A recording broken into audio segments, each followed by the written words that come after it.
대학교 3학년이 되었을 때 저는 8년 동안 믿었던 예수님을 떠났습니다. 제가 예수님을 떠난 이유는 대학 캠퍼스에서 접했던 여러 가지 시험과 유혹 때문이었습니다. 저는 대학에 들어가면서 처음으로 기독교의 부정적인 강의를 듣거나 여러 가지 책자들을 접했습니다. 그리고 제가 속한 동아리 모임이 과외 활동을 할 때는 주로 주일날 했기 때문에 저는 예배를 한 번, 두 번 빠지기 시작했습니다. 그리고 친구들과 교제할 때면은 술과 담배는 기본이었죠. 저는 그런 유혹과 시험을 이기지 못하고 기독교 신앙을 부인하게 되었습니다. 하지만 그것들은 표면적인 이유였을 뿐입니다. 내가 예수님을 떠난 진짜 이유는 다른 데 있었습니다. 8년 동안 교회를 다녔는데 저에게는 모든 죄에서 구원받았다는 구원의 확신이 없었습니다. 이렇게 죄 사함의 확신이 없으니 저는 예수님을 믿으면서도 주변 친구들에게 종종 거짓말을 했고 심지어 부모님을 속인 적도 있었고 또 잘나가는 친구들 시기하고 질투하기도 하고 어떤 사람과는 다투기도 하고 싸우기도 하고 미워하기도 하고 용서를 못한 적도 있었고 교만하기도 하고 거만하기도 하고 술과 담배는 기본이고 음란하고 방탕하고 그렇게 살다가 예수님을 떠나게 된 것이지요. 여러분은 어떠십니까? 예수님을 믿고 나서 구원의 확신을 갖고 계십니까? 그리고 그 이후 여러분의 삶이 죄를 멀리하고 거룩하게 살기를 힘쓰는 삶입니까? 만일 그렇지 않다면 여러분은 구원의 확신을 갖지 못한 분일 수 있습니다. 이처럼 구원의 확신을 가지지 못한 분은 세 가지 이유 때문에 그렇습니다.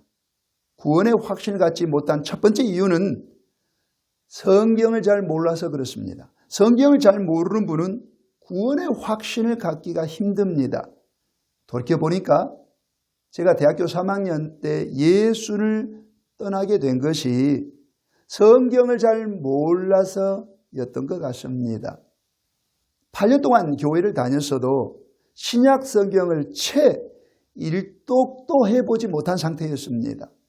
이처럼 성경을 모르니 예수님을 제대로 알 수도 없고 죄사함이 어떤 것인지도 알 수가 없어서 결국은 구원의 확신에 이르지 못한 것이죠. 본문에 나오는 행인들도 그랬습니다. 그들은 성경을 잘 알지 못했어요. 그랬으니 예수님이 구원자로 믿어질 수가 없었던 것이죠. 39절 말씀을 보시겠습니다. 지나가는 자들은 자기 머리를 흔들며 예수를 모욕하여, 이 구절에서 지나가는 자들은 행인을 의미합니다. 이들은 예수님이 십자가에 못 박힌 골고다 인근의 길을 지나가던 행인들이었습니다. 이들이 예수님을 보면서 막 모욕을 해댄 거예요. 왜 그랬을까요? 예수를 믿지 않았기 때문이죠. 그들은 예수님의 말씀을 잘 몰랐던 이들입니다.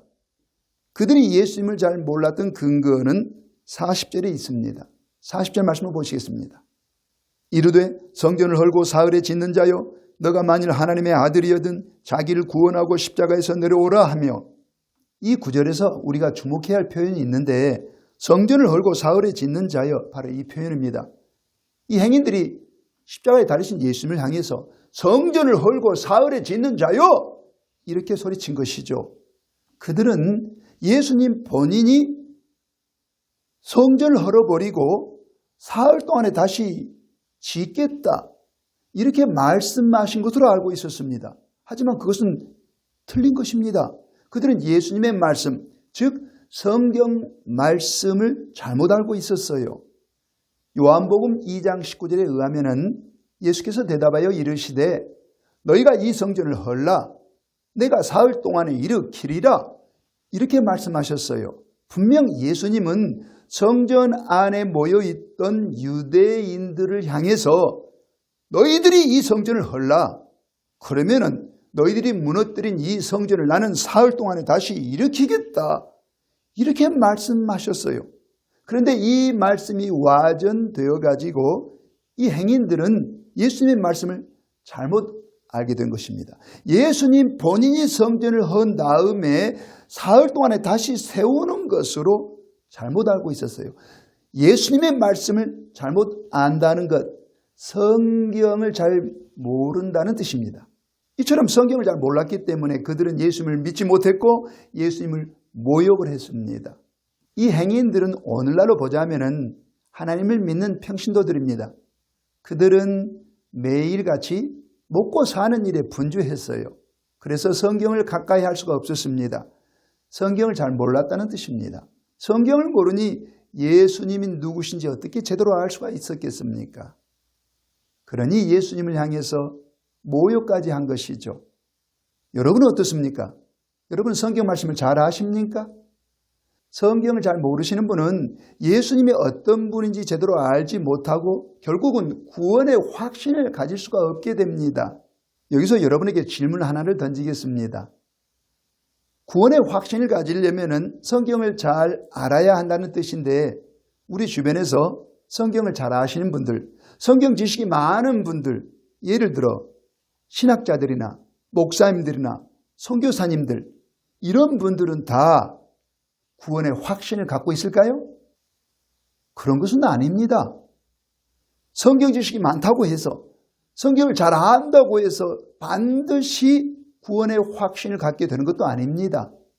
실제로 성경 지식이 많은 신학자나 목사님이나 선교사님들 중에서 의외로 구원의 확신을 갖지 못한 분들이 있어요. 이런 분들, 성경 지식은 많지만은 구원의 확신을 갖지 못한 분들은 왜 그럴까요? 두 번째 이유입니다. 교만의 덫에 걸려있기 때문입니다. 41절 말씀을 보시겠습니다.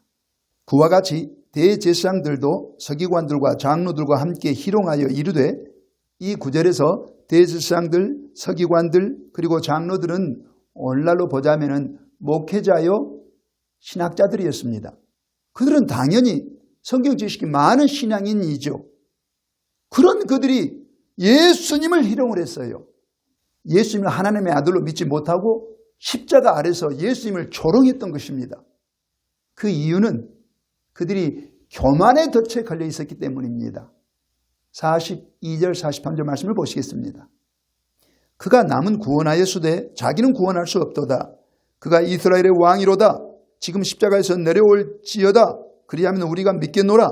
그가 하나님을 신뢰하니 하나님이 원하시면 이제 그를 구원하실지라. 그의 말이 나는 하나님의 아들이라 하였도다 하며, 대제사장들과 서기관들과 장로들은 예수님께서 남들을 구원하신 적이 있다고 인정하고 있습니다. 42절 말씀 다시 보십시오. 그가 남은 구원하였으되 이렇게 말하고 있잖아요. 이게 무슨 뜻일까요?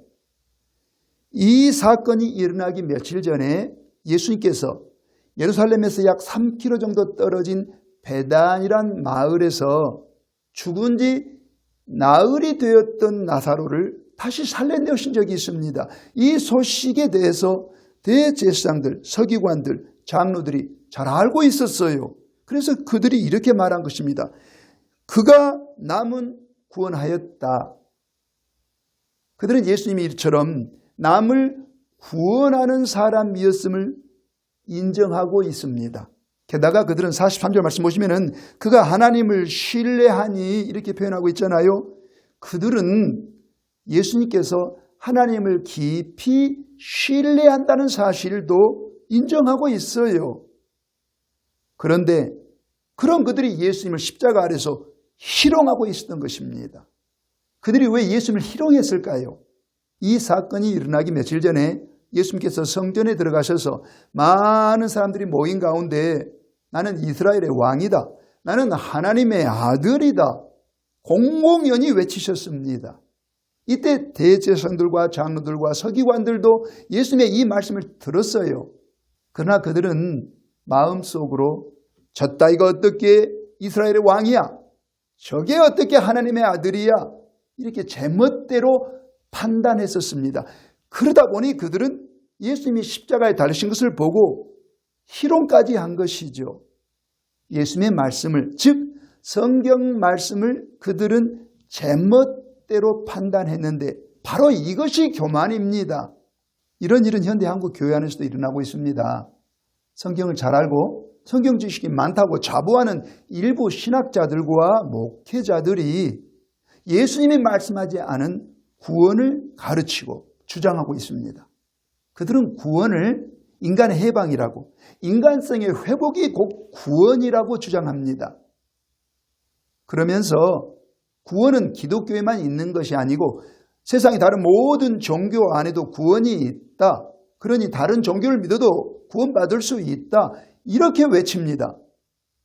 이것이 바로 종교다원론이죠. 그러나 이 종교다원론은 가짜 구원입니다. 예수님은 그렇게 말씀하신 적이 없어요. 그것은 그와 같은 주장은 예수님이 모든 죄인을 구원하기 위해 십자가에 못 박히신 그 거룩한 희생을 조롱하는 행위입니다. 그들은 교만의 덫에 걸려있는 신앙인들입니다.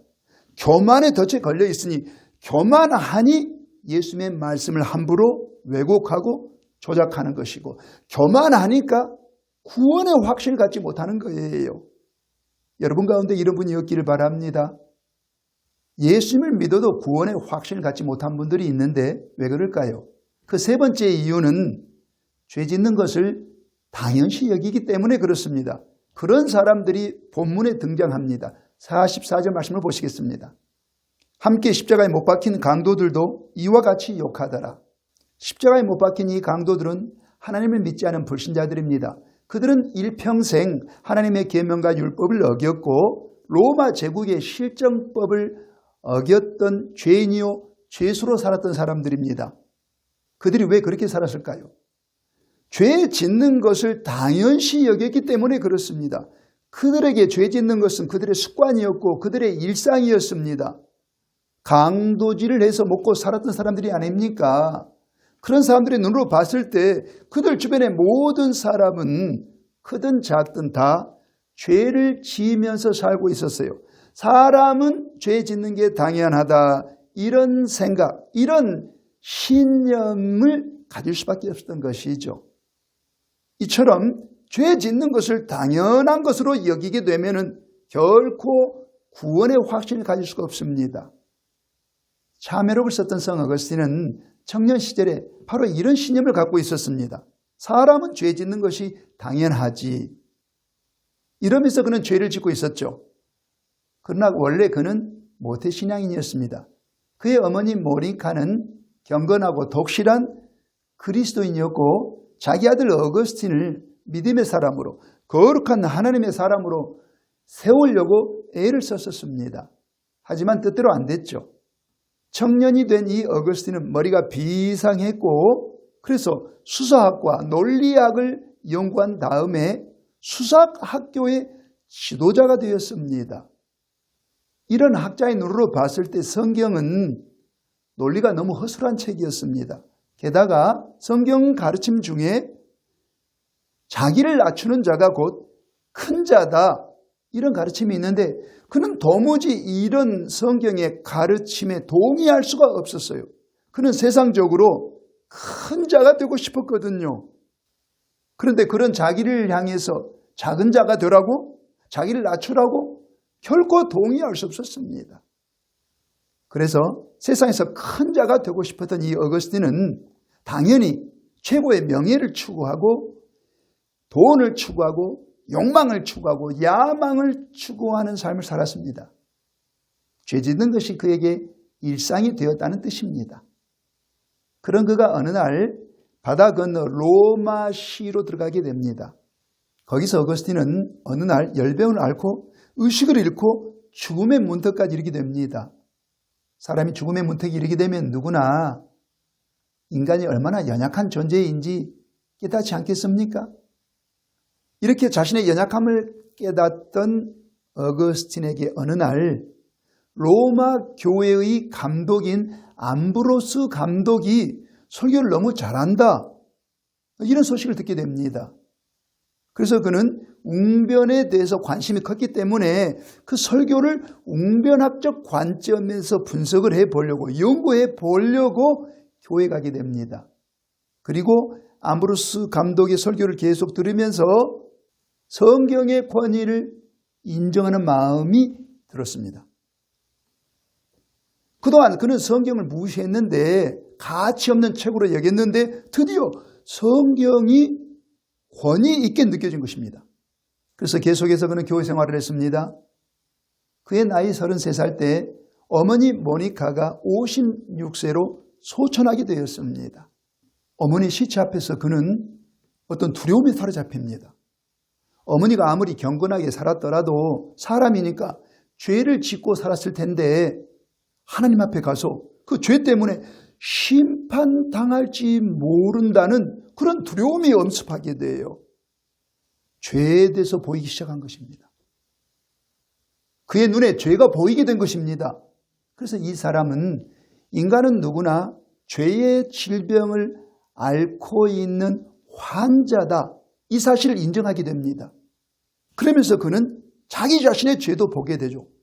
그랬더니 자기가 살아온 세월이 죄와 허물로 가득했던 죄인의 삶이었음을 보게 됩니다. 그리고 그는 진정 예수님의 십자가 앞에 꿇어엎드리게 되죠. 그리고 그 예수님, 십자가에 못 박히신 예수님을 자신을 죄에서 구원할 구원자로 드디어 인정하고 자신의 주님으로 영접하게 된 것이죠. 바로 이런 깨달음, 자기가 죄 가운데 살고 있다. 이 깨달음을 십자가에 못 박혔다가 운명 직전에 깨달은 강도가 있었습니다. 그 강도가 예수님에게 이렇게 얘기합니다.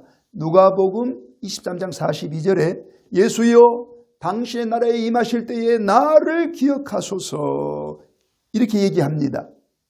이 말은 곧 이 죄인의 눈에 자기 죄가 보인 거예요. 평생 죄 짓고 사는 게 당연해. 이렇게 살다가 그 죄값으로 십자가에 못 박힌 그가 드디어 자기 죄가 보인 거예요. 자기가 하나님 앞에 죄인임을 깨달은 거예요. 그래서 예수님 앞에 자기 죄를 회개하고 예수님을 구주로 믿은 것입니다. 구원의 확신을 갖게 된 것이죠. 그런 강도를 향해 예수님께서 이렇게 말씀하십니다. 누가복음 23장 43절에 예수께서 이르시되 너가 오늘 나와 함께 낙원에 있으리라. 그에게 구원을 보장한 것이죠. 사랑하는 여러분, 죄를 짓고 사는 것은 결코 당연한 게 아닙니다. 죄를 짓게 되면 그 죄 때문에 반드시 하나님께 심판을 당하게 됩니다. 그 심판을 피하려면 십자가에 못 박힌 예수님을 믿고 구원받아야 합니다. 그리고 구원받은 사람은 죄를 멀리하고 거룩한 삶을 살게 됩니다. 여러분이 이렇게 살고 있다면 여러분은 구원의 확신을 가진 사람입니다.